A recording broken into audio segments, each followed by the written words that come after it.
back, everybody, to the Breakdown Podcast YouTube channel. My name's Corey, and with me today, I've got Vic, and we're going to be talking the latest in the Bad Batch, Star Wars Bad Batch. Vic, how are you? I'm doing pretty good, sir. How are you today? I'm here. It's early morning, and we're doing this. So you know what? Let's just get right into it. Let's break it down. All right, sir. Welcome back to another episode of Star Wars: The Bad Batch. This is episode 6, Decommissioned, and this episode, I think that this has like kind of a dual meaning to the name of this episode. This episode is basically around the Batch heading out to obtain a command droid from the Separatist army in order to fulfill a not really a bounty, but a job for Sid, who has, I guess, unofficially become their manager or their booker, as it were. And she is going to send them off to Corellia to reclaim a droid. For someone, an unknown entity is looking for this. The episode starts off with Omega, who has found a power bow, and that is an interesting weapon for her to have just found on North Montel, which is where they're at right now. Because it's a Dathomirian witch weapon, which is kind of interesting. And I don't know if you know who the Dathomirians are, but basically the Dathomirian witches they're the Dark Sisters. They are, the head of that coven is Darth Maul's mother. So yeah, it's an interesting thing, but they use these power bows, and she found that last episode, and they're kind of training her how to use it. So they gave her own special weapon. They're kind of giving her, they're teaching her how to use it. And you have Tech kind of giving her some wise wisdoms on, like, you have to concentrate, you have to block out all of the extra noise, because there's a couple of idiots in the bar that are standing around giving her a hard time. Yeah, exactly. It's Cliff and Norm, like you said. They don't have names on the show, so we're naming them Cliff and Norm. That is true. They are a Weequay and I can't remember what the other one is. But basically, it's the Hammerhead, and it's the guy that we saw as the bartender in Mandalorian. So that's the two races that are there, and I can't remember what the one is. I think it's like a Theron or something like that. But either way. And I remembered, Sid and Bosk are Trandoshans. That's the name of the species. Remember, I was trying to remember what it was, and I couldn't remember. They're Trandoshans. Anyway, so they're sitting there. They're making bets. Sid, it's Carla, sorry. They're making bets on whether or not. Let me explain. Okay. Since last week's episode, we had some audio issues, so we couldn't release it. However, Sid is not named Sid. I don't care what they say in the show. Her name is Carla. She has inherited this bar from Sam, who has now retired, and Cliff and Norm are still present. And go Sid being voiced by Rhea Perlman, which makes it very, very, very apropos. I'm wondering if at some point we don't get Danny DeVito in here. I just see it coming. I don't know how, but he would definitely make one of these species would be Danny DeVito for sure. We'll see what happens. No, here's something even better. You bring in John Ratzenberger, who's already employed by Pixar and Disney, who Disney also owns Star Wars. Right. You bring him in to play somebody in this bar. So you just want them to turn this bar completely into Cheers. Yes. I'm not completely against that. But so after she comes in and interrupts their training lesson with Omega, and she's like, "Hey, I got a mission for you. I need you to go to Corellia. I need you to go to this scrapping plant where they are decommissioning all of the old battle droids from the Separatist army. And I need you to collect a command droid. A tactical droid is actually what they're called." And they're like, "Why do you need this thing?" He's like, "Don't ask questions, just go do it." The person that wants it knows that these things are trained to learn. They're learning AI, and the more they fought against the clones, the more they figured out how to defeat the clones. So whoever's hired her to do this obviously wants to be able to beat the clone army. So this gives us a few people that it could be. One It could be Saul Guerrero, who we saw in the first episode, who allowed all of his people to get murdered. It could be the Rebel Alliance, which would be what's his name? Bail Organa. Not yet. Bail Organa, who is the stepfather or the adopted father of Princess Leia at the time, who's probably only about 1-2 years old. Or it could also be Admiral Tarkin. Because Admiral Tarkin does not like the idea of having clones in his army. So the last thing he wants is anything that someone could get a hold of to be able to defeat the army that he has to use until he can create his own conscripted army. So it could be him as well that hired her. So they would, in essence, be working for the guy who's trying to eliminate them, very possibly. Yeah. Another thing that was mentioned on last week's episode was that episode felt like it was a side mission in a video game. Right. Yep. Well, this episode repeats that. Well, this episode probably filled your coffer a little bit better because there was a whole lot of action in this episode. You've been kind of complaining about there not being a lot of action. This episode was pretty well action packed. But they head to Corellia. They do that old trope of let's stick to the bottom of a transport ship and get past security. So they pulled that old maneuver, which is straight out of the smuggler's handbook, obviously, because Han Solo does that on the back of a freaking Star Destroyer at one point. Mm-hmm. And he gets through the blockade that way. So it's an old trope that they reuse. Obviously, it's something that a lot of people know of, but for some reason, the Empire never gets wind of. I don't know how this manages to happen. But not very smart. No, they get through the blockade. They land on the planet. They head into the Decommissioning Center, in which they sneak in and they're like, okay, we have to find the droid.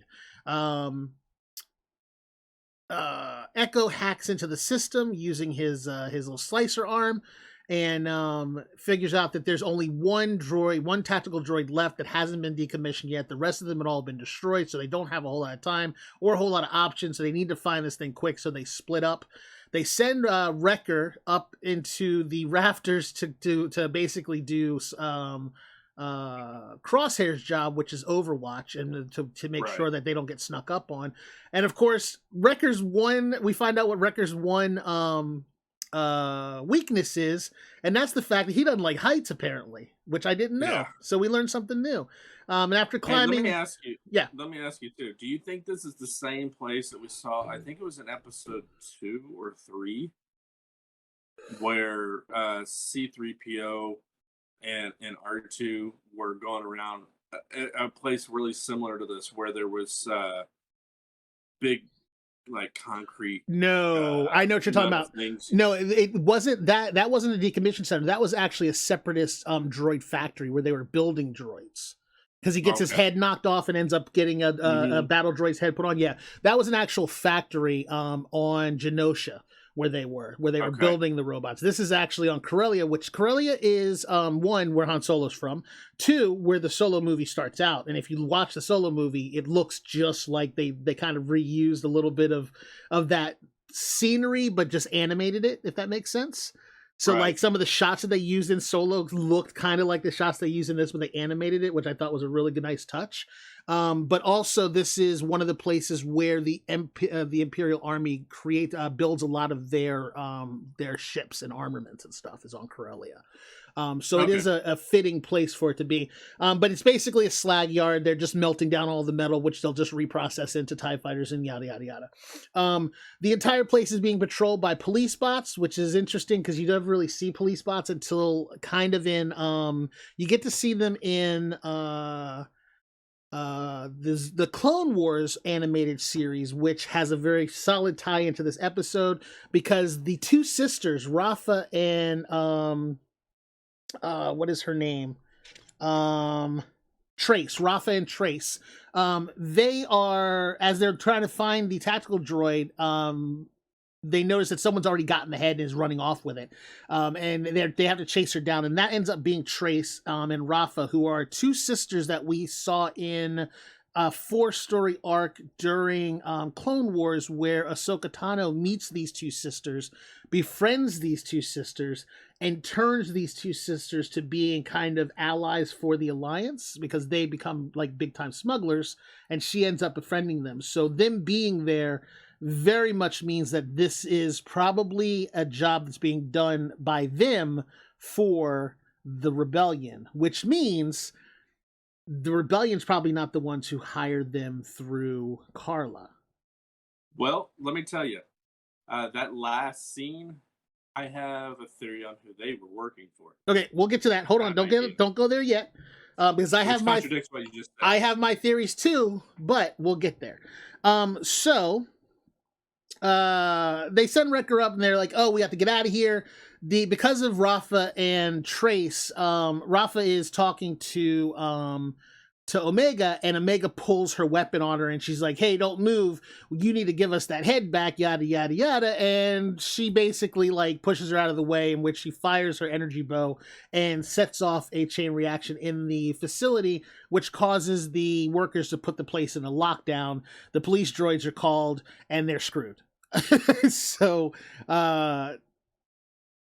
Echo ends up shutting the place down, in which old Wrecker has to go and reboot the place. And of course, it's one of those gantries with no railings on it that they always joke about. And he's got, What's that? Who builds these things? They're definitely not OSHA approved. There is no OSHA in space, obviously. The only way to get over there was to jump above lava and grab onto something. A claw. Is not safe at all. Yeah, it's the deadliest claw machine ever. So he jumps up, he gets over there, he resets it, pretty easy. But when he goes to jump off with the claw, he hits his head again. And in hitting his head, we get to see that he's kind of still suffering from the effects of his chip. And when he starts getting into a firefight with the police bots. The police bots end up tagging him a couple times. He goes down and he almost goes out completely. But while that's going on, he keeps kind of murmuring, "Oh, good soldier, good soldier." And the "good soldier follow orders" starts ringing in his head with Crosshair's kind of voiceover in his ear. So he's suffering from obviously a concussion from the first time he hit his head, and that chip is now starting to take more effect. And I think that this is going to play into what my prediction for the end is. And also, after watching this a second time, I had one idea of what was going on, and then after talking to our buddy Richard, I had a second idea that kind of fits a little bit closer to his idea and possibly yours, but we'll have to talk about that towards the end. They get a hold of the head. They kind of hunker down with Trace and Rafa. They're like, "We're screwed. We can't get out of here. There's too many police bots." They're like, "Yeah, but if we can get this thing to take control of the droids, then we can make our own army and we can get out of here." So they jerry-rig the tactical droid's head. They get it to activate a bunch of the battle droids that are still functional and for some reason still have their guns. Like, if you take a soldier off the field, the first thing you do is take their weapons away from them, but not here. Even the battle droids still had their blasters. Mm-hmm. Like, okay. So they help them get away from the police bots. While he was jerry-rigging the head, Tech, who's always kind of one step ahead of everybody, downloads all the information off of the tactical droid's head, lets Rafa and them keep the head. He takes off with the stick, and they get back to the ship, and as they're getting out of there, the tactical droid's head gets blown away by the police bots while they are trying to make their escape. Also, Omega, who they still haven't put this little girl in any kind of armor or any kind of protection, by the way. She almost gets slagged because she gets stuck on a conveyor belt, and the conveyor belt is going to the slag pit. She gets dropped into the hopper and barely escapes with her life after Rafa saves her along with the help of Hunter, who's obviously her guardian angel. And pretty much her dad at this point. I don't know what else you can call him, but they end up saving her. On the ship, they kind of have a conversation. They're like, yeah, you guys aren't so bad for clones, yada, yada, yada. While Wrecker is still holding his head in the exact spot where his chip is located. So they're still leaning heavy into this, and this is going to play in.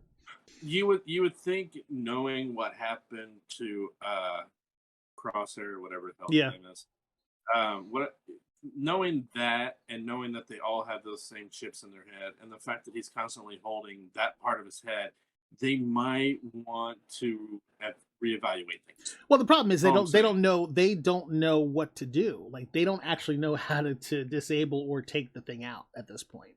Like, I'm sure Tech and Echo could figure it out if they really wanted to do it, but they're on the run. They don't exactly have a facility that they can use. I don't think you want to use Carla's bar to try to do open brain surgery on somebody. It's a bad idea. Sure, why not? So they looks pretty clean. They separate. They drop them back off at their attack shuttle, and they go their separate ways. But prior to that, Hunter tells Rafa, hey, take this with you. We downloaded all the information from the tactical droid's head. He's like, why would you give this to me? He's like, because you will do better with it. Because I feel like he knows if they're there trying to get it and he's there trying to get it, whoever they're trying to get it for may possibly do better with it than what they're going to end up doing with it, which is giving it to Sid, who God knows who she's going to give it to once it gets back. But I am actually hoping that with that maybe they did download the information, like maybe Tech did download the information like into his database or something, and then he gave her the stick so that she could take it to whoever hired them to do it. And then the final scenes we see. Now I'm gonna go a little bit deep for you because you have not watched this before, but in the final episode of Clone Wars, Ahsoka Tano is on a ship and she's kind of being Order 66 just happened. She's trying to get off of this ship, and she's trying to catch what's his name? I can't think of his name right now. I just said it earlier. Darth Maul. No, Darth Maul is on the ship. She's trying to get a hold of Darth Maul, and Darth Maul's there. She's there. She's with Wolf, who's on the ship with her. It's another one of the clones that has defeated his chip. And Jesse's also there. Jesse, who's another one of the main Clone Wars general commanders, his chip activates and he's ready to kill Ahsoka. And they have this whole plan where you're like, yeah, but Ahsoka's not a Jedi and she hasn't been for a while, so that gray area kind of throws them all off a little bit. But Jesse is like, good soldiers follow orders, bottom line. Like, it's a big throwback from that. But in that episode, she has her astromech droid with her, which is R7A7. And that's the little greenish droid that we see with Rafa and her sister. So Rafa and Trace. Okay. So that draws back into that, which then is why I was like, okay, well, they stole that droid from her. No, because she's their friend, and she probably gave them the droid because they needed astromech droid in order to help them run the ship. They have a pretty big ship, and they need more than 3 people, so she probably gave her the droid in order to do that. Those droids were saved. There's no proof for that, and I'm sticking with that based on my theory of who they were getting. Well, those droids were on that ship when the final ship crashed, and at the end of Clone Wars, the very final episode, where she just kind of disappears and we don't see her again, and that's kind of where the legend of Ahsoka comes from, where she comes back, she's disappeared, she survived Order 66 and went into hiding and becomes Fulcrum, who is a character in Rebels, which is the next animated show that comes out that's canon. Okay, so she ends up coming back in that, and she's Fulcrum, who is a spy for the rebellion. Then that's prior to episode 4. So, with that said, we get into this final scene where they are talking to R7, and R7 then projects what we can see is basically the right shoulder and side of someone that they say, we've got the information, and that's the end of the episode. Who do you think this is? Palpatine. You think? Yep. You're wrong. There's no way that's Palpatine. Well, first of all, it hasn't been revealed, so you don't know that. Well, so let me give you my educated Star Wars guess as to why that's not Palpatine, because Palpatine did not talk to people. Palpatine talked to Vader, and Vader told everybody what to do, and if that was Vader, you would very much be able to tell. Palpatine at this point is in hiding. He doesn't talk to anybody because he knows that if he gets found, they will try to kill him. So there's no way he's talking. He didn't even talk to his own generals, let alone a couple of smugglers, which the Empire wouldn't use. They would just send a group of stormtroopers to that facility, close it down, find it, and then walk away with it. That's why I definitely don't think it's Palpatine. Now, with that said, it could be Bail Organa, because he was running the spy network for the rebellion at this time. So he was in charge of all the spies that were all over the place. So let's think, Rogue One, the spy from that, Bail Organa was running him. The spy that was in any spy that the rebellion had in play, they reported to Bail Organa. So did Ahsoka Tano, because she becomes Fulcrum, one of his lead spies. So it could be him, and that's who I thought it was at first. When I first watched, I was like, that's got to be Bail Organa. They have to be working for her. Because they have a connection to Ahsoka, they would have a definite connection to Bail. So that's why I thought it was him. But then, talking to Richard, who's our buddy that we play online with, he's like, there's no way that's her. But he made a mistake. He's like, she didn't have an astromech droid. I'm like, you're right. She didn't leave with an astromech droid, but she definitely had one in the last episode. So Richard, look back. Final episode of Clone Wars, you will see that she did have R7 with her in that episode, which is why that astromech droid is with them, which means that image could be the right side and flank of Ahsoka Tano, in which she's obviously connected to them in multiple ways. She's got a 4-story arc with them, and they would definitely trust her, and that would be a reason why the rebellion would be having them go and get that for them in that race. And the person also had a black cloak, and so did she in Mandalorian. I would say it's probably because nobody else can have black cloaks. Closer to gray, I would say, and it's a grayish white. And if you watch the end episode of that episode I was discussing, the final episode of Clone Wars, she's wearing a whitish gray hooded cloak. So I do believe that that's probably Ahsoka Tano. The other reason why is because this would make sense that they bring Ahsoka Tano into this, and maybe Wrecker, when his chip finally goes and he goes full Order 66, he sees Ahsoka Tano. She has a couple of lightsabers. He automatically knows that she is a Jedi and goes after her. And in the process of going after her, they end up whipping him down, getting him under control, and then she's like, I know how to fix this. I can take you to some other clones that have defeated that chip.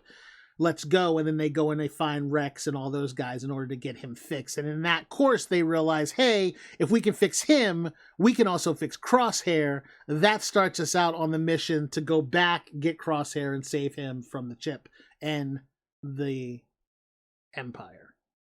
I figured this whole thing out. Wow. Well, from one episode. I don't know how many episodes are in the season. So 16. We've got 16 episodes. We have 10 more to go. Halfway through there. That's definitely not half. We'll see if you're right. And 2 more episodes is half, brother. Again, I thought this was a decent episode. Yeah. Like you said, there was more action to it. Again, it felt, although the action was there, it still felt like a side mission, and it's like, hey, you need to get this piece and bring it back to me. But okay. You know what this mimics? If you really think about The Mandalorian, which everyone loved, The Mandalorian, every couple episodes was meeting a new person and creating new allies and developing a group of people that kind of became his support system and helping him accomplish what he needed to accomplish. And they're kind of doing the same thing. So like right from the first episode, they end up going and they find Cut. Then they go and they've found Sid. Now they've found Rafa and Trace. So like all of these people that they are coming across are becoming part of their kind of network.